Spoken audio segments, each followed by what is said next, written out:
Sorry about that, babe. What's up, guys? It's Kodiak the Bear here, Bits and Glory, and we're back with another unboxing. This time it's going to be a little bit of a different one. It's a reproduction unboxing because Terranigma actually never came out in the United States, which I'm sure you guys know. But this is going to be a bit of a mishmash here of stuff that I got off of Etsy from Reproduction. And the cartridge itself I got a long time ago, and I'll be honest, I can't remember where I got it from. Obviously, everything is reproduction. That was only released in PAL territories, I believe. Possibly Japan, I think Japan as well, obviously, but not here.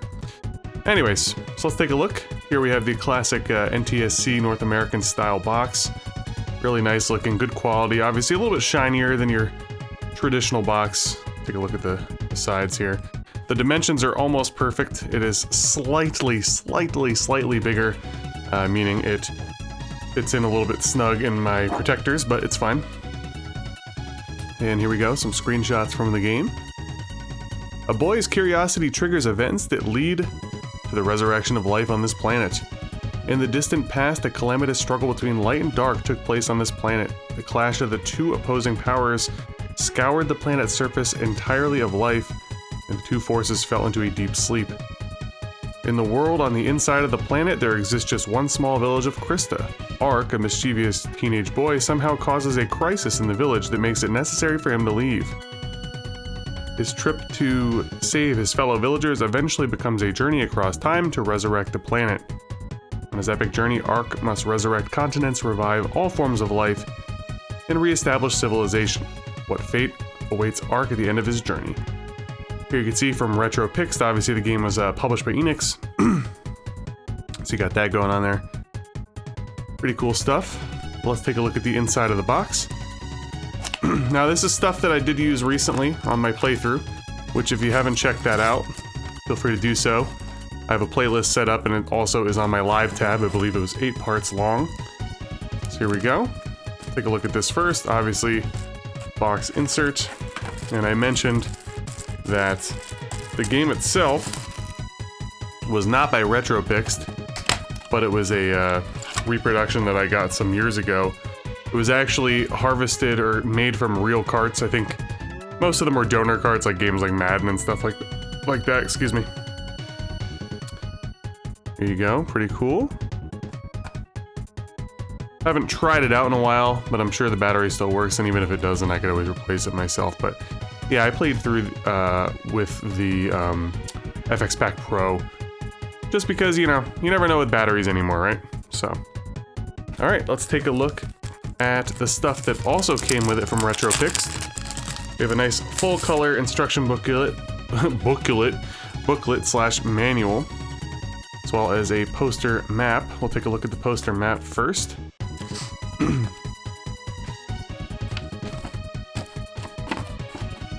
Nice quality, as I mentioned. Again, Reproduction on Etsy. They probably have a website too. I don't know. But here you have a detailed world map of, well, the world with different locations on here. I did use this for a little bit during my playthrough, but ultimately I ended up just remembering stuff over time. It's obviously, it's a little bit big and cumbersome to be whipping out on my computer desk constantly during the stream, but cool nonetheless. And on the other side here, you have some pretty cool classic artwork here of Ark looking down over the world. I'm debating possibly framing this at some point. I believe it's a slightly different dimension though than the ones that came with the actual SNES games, which I have framed all over my game room. So we'll have to see. Nonetheless, a really cool addition to this piece. Also, I do want to track down a real copy of this game. I think the Australian version is the only one that's in English. I want to say that there's a German or Dutch version, possibly both. I think there's also a French version, Japanese version.